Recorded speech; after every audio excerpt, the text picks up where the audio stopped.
Saya ingin bertanya Pak Ustadz, jadi yang pertama, sholat sunat subuh itu katanya dunia dan sisinya. Terus kalau kita sholatnya di rumah, itu sama nggak? Itu yang pertama. Yang kedua, wudhu. Kalau berwudhu, kita sudah wudhu, terus menyentuh istri kita, apakah itu batal Pak Ustadz? Terima kasih. Wassalamualaikum warahmatullahi wabarakatuh. Raka'atul fajri khairum minad dunya wa ma fiha. 2 rakaat qabliyah subuh lebih baik daripada dunia seisinya. Disebut dia dengan raka'atul fajri, disebut dia dengan rakaat qabliyah subuh.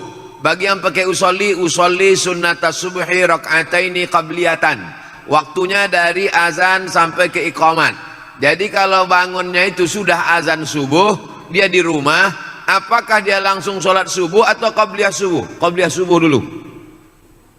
Andai terbangunnya itu sudah terlambat, apakah hilang waktu qabliyah? Tidak. Andai dia di masjid, masuk ke dalam masjid, tiba-tiba iqamat, qad qamatis salatu, qad qamatis salah, Allahu akbar, Allahu akbar, la ilaha illallah. Dia langsung sholat subuh. Setelah sholat subuh dia qabliyah subuh, qadha, diganti qabliyah subuh. Satu-satunya sholat qabliyah yang diganti Nabi adalah qabliyah subuh. Saking pentingnya qabliyah subuh. Rakaat pertama ayatnya qul ya ayyuhal kafirun. Rakaat kedua ayatnya qul huwallahu ahad. Imam Muslim dalam kitab Sahih Muslim membuat satu bab khusus. Waktunya dari azan sampai iqamat. Jumlahnya 2 rakaat. Ayatnya kuliah dengan kulhu. Keutamaannya lebih baik daripada dunia dan seisinya. Kalau qabliyahnya saja lebih baik daripada dunia dan seisinya, apalagi sholat subuhnya. Jadi dilaksanakan di rumah hukumnya boleh. Qabliyah itu tidak hanya di masjid saja. Lau ya'lamuna ma fil atamati was subhi. Seandainya mereka tahu pahala sholat subuh berjamaah dengan sholat isya berjamaah, la atauhu mahabwan. Mereka akan datang walaupun merangkak. Kenapa mereka tak tahu? Karena Allah tak kasih tahu. Allah mau kasih surprise bagi mereka yang datang sholat subuh berjamaah. Ini tentang qabliyah subuh. Yang kedua tentang bersentuhan laki-laki dengan perempuan yang tak mahram. Istri itu mahram karena nikah, tapi dia tidak mahram karena nasab. Yang dimaksud di sini mahram nasab. Apa beda mahram nasab dengan mahram nikah? Mahram nasab tak ada syahwat, tak ada nafsu. Orang dengan anaknya, kalau ada orang bernafsu dengan anaknya, ikat biar kami bawa ke panti sakit jiwa.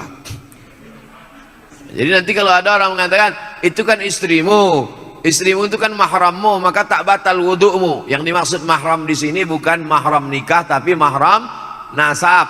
Yang tak batal itu dengan anak, dengan emak, dengan adik emak, dengan perempuan yang mahram karena nasab tadi, bukan karena mahram karena nikah. Nah, setelah jelas itu, setelah jelas mahramnya beda, baru saya jelaskan menurut mazhab. Menurut mazhab Hanafi, mazhab yang paling tua dulu, namanya Imam Abu Hanifah, mazhabnya Hanafi, tinggalnya di Kufah, Irak sekarang, meninggalnya tahun 150 Hijrah. Menurut mazhab Hanafi, bersentuhan laki-laki dengan perempuan tidak batal wudhu, karena makna ayat aula mastumun nisa. Kalau kamu menyentuh perempuan, makna menyentuh di situ, maaf, makna menyentuh di situ jima, bukan sentuh kulit. Tapi karena bahasa Quran itu tidak vulgar, bahasa Quran itu tidak porno, maka dia tidak katakan jima, dia katakan menyentuh. Tapi makna menyentuh di situ jima, jima baru batal wudhu. Kalau sekedar menyentuh tak batal menurut Hanafi.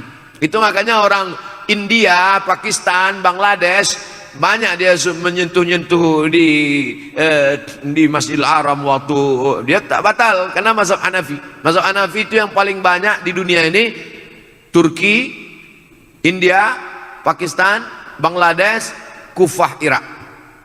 Mazhab yang kedua Maliki, nama imamnya Malik bin Anas, tinggalnya di Madinah, makamnya di Baqi samping Masjid Nabawi. Meninggal tahun 179 Hijrah.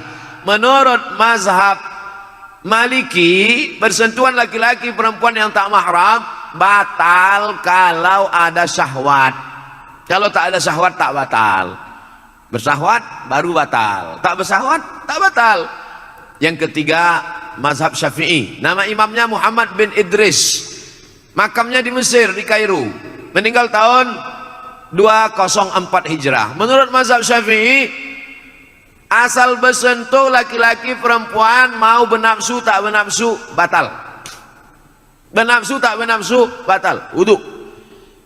Abdul Somad pilih pendapat mazhab Syafi'i. Kenapa pendapat itu yang Ustaz pilih?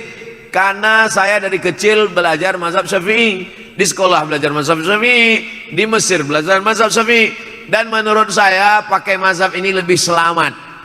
Lebih selamat apanya Pak Ustaz?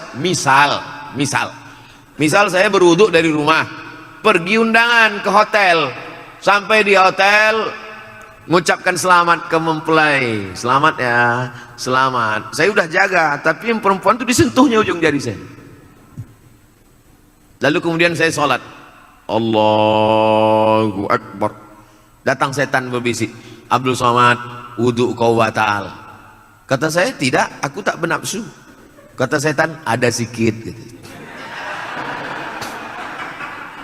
Kan berkata-kata dalam pikiran. Tapi kalau saya pergi ke toilet, saya berwudu lagi, saya ulang wudu, saya sholat, maka hilang itu semua, hilang kata-kata. Itu makanya mazhab Syafi'i itu dikatakan asyaddu ihtiyatan, tingkat kehati-hatiannya lebih tinggi. Mazhab Syafi'i itu tingkat kehati-hatiannya lebih tinggi, diantaranya dalam masalah wudu ini. Yang kedua, masalah imsak waktu subuh. Mazhab Maliki tak ada imsak. Saya tinggal di Maroko, mazhab Maliki. Maliki itu yang paling banyak, mazhab Maliki, Tunisia, Aljazair, Maroko, Mauritania, Andalusia, Irak, sebagian Mesir. Banyak mazhab Maliki. Dalam mazhab Maliki tidak ada imsak. Jadi kulu, makanlah, washrabu, minumlah sampai azan. Allahu Akbar, Allahu Akbar. Jadi kami di Maroko tidak ada itu sirine imsak. Jadi kami makan aja. Makan, tiba-tiba azan, mulut berisi. Mazhab Syafi'i tidak begitu. 50 ayat sebelum azan ada imsak. Jadi waktu itu belum ada jam, maka dipakai 50 ayat. Setelah dihitung-hitung 50 ayat itu diagak-agak lebih kurang 10 menit. Itulah maka ada imsak di tempat kita. Kalau hidup lampu, tingkat kehati-hatiannya lebih tinggi. Setelah bersih mulut, gosok gigi, baru kemudian terdengar azan. Jadi lebih hati-hati sehingga tidak ada was-was. Demikian. Allahu a'lam. Baik, kami silakan Ibu.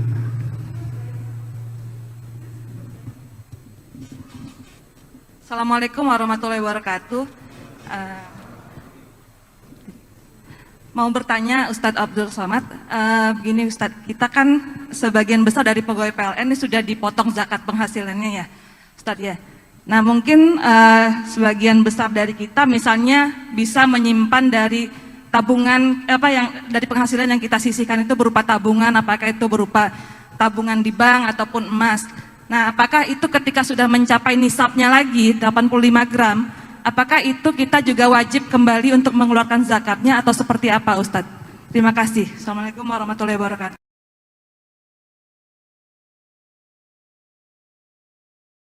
Teknis, berarti tak masuk yang tadi itu. Kita hitung mudah dari Januari lah ya. Januari, kita hitung mudah dari Rabiul Awal, bulan Maulid. Rabiul Awal 1442, yaitu bertepatan nanti dengan November, sudah keluarkan zakatnya. Kebetulan ibu dapat 10 juta. Amin. Banyak yang tak setuju. 10 juta 250 ribu, 10 juta 250 ribu, 10 juta 250 ribu, 10 juta 250 ribu. Dari November, dari Rabiul Awal November. Maka Rabiul Awal garis miring November 2021, yang 120 juta kotor tadi tidak dikeluarkan lagi zakatnya karena sudah dikeluarkan duluan. Sudah dipakai untuk biaya anak sekolah, untuk itu, untuk ini. Yang kalau kotornya itu 120 juta karena 1 bulan 10 juta, maka tinggal berapa di situ, tidak ada lagi zakatnya karena sudah dikeluarkan duluan. Oleh sebab itu catatannya mesti 2. Tapi kemudian ibu, bapak, tuan-tuan, ada tabungan. Maka yang pendapatan setahun tadi menggabung ke tabungan. Berapalah sisanya dari bayar itu, bayar ini, makan itu, makan ini, habis tersisa misalnya 30 juta. Ternyata di dalam tabungan itu ada 70, tambah 70 tambah 30, maka menjadi 100. Yang tabungan itulah yang dihitung dalam simpan per tahun. Kapan mulai menghitung startnya itu? Setelah dia mencapai nisab 85 gram kali sejuta, 85 juta. Jadi misalnya ada uang tersimpan yang bukan termasuk yang setahun yang sudah dikeluarkan tadi.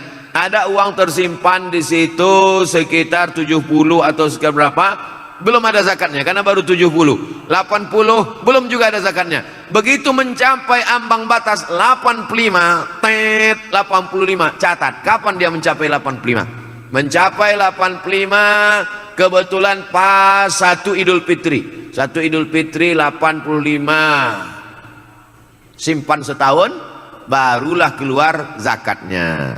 Ini tentang masalah tabungan. Selesai masalah tabungan. Kalau begitu ada 2 catatan. Ada gaji yang dikeluarkan duluan, ada tabungan uang simpanan yang memang tidak diganggu-ganggu. Pertanyaan yang kedua tentang emas. Bapak ibu yang menyimpan emas dalam bentuk batangan, emas antam atau mini gold, atau dalam bentuk dinar yang bukan perhiasan, maka dikeluarkan zakatnya 2,5% setelah disimpan selama setahun. Dapat uang, beli antam 5 gram, dapat duit, beli antam 10 gram, dapat duit, beli mini gold, dapat duit, beli, tapi bukan perhiasan. Ketika dia mencapai 85 gram, catat sudah mencapai 85 gram tanggal sekian. Tanggal ini penting. Setelah setahun disimpan, keluarkan zakatnya 2,5%. Tahun berikutnya 2,5%. Tahun berikutnya 2,5%. Kalau menjadi 100 gram, keluarkan 2,5% dari 100 gram. Menjadi 300 gram, keluarkan 2,5% dari 300 gram. Ini emas batangan yang bukan emas perhiasan. Sekarang pembahasan emas perhiasan. Gelang, anting, subang, perhiasan. Emas perhiasan 2 pendapat ulama. Pendapat pertama, emas perhiasan dikeluarkan zakatnya sekali seumur hidup. Pendapat Imam Ahmad bin Hanbal, mazhab Hambali. Maka balik dari sini, ambil gelang, subang, rantai, anting, gelang kaki, gelang leher, semua, gelang tangan, hitung sekali seumur hidup 2,5%. Ini zakat yang ini pendapat pertama. Pendapat yang kedua, pendapat kedua mengatakan perhiasan emas tidak ada zakatnya sampai nisabnya 200 keping. Kalau zakat normal tadi 20 keping. Kalau zakat perhiasan 200 keping. 200 keping itu 850 gram. 850 gram itu sekilo kurang seon setengah. Jadi kalau ada anting-anting ibu beratnya sekilo kurang seon setengah, asal dipakai undangan merah muka menahankan sakitnya, itu baru dikenakan zakat. Saya ulang sekali lagi, zakat perhiasan emas 2 cara, 2 pendapat. Pendapat pertama, dikeluarkan sekali seumur hidup. Pendapat yang kedua, tidak ada zakatnya sampai 850 gram sekilo kurang seon setengah. Saya pakai pendapat yang pertama. Saya condong pada pendapat yang pertama, keluarkan zakatnya sekali seumur hidup. Tapi kalau banyak, keluarkan tiap tahun. Cobalah hitung di rumah sendiri. Kalau emasnya banyak, sekilo 2 kilo, nah itu keluarkan setiap tahun. Tapi kalau emasnya sedikit, keluarkan sekali seumur hidup. Karena kalau ditunggu sekilo kurang seon setengah, tak akan seumur hidup tak bayar zakat. Wallahu a'lam. Jelas kan? Wallahu a'lam.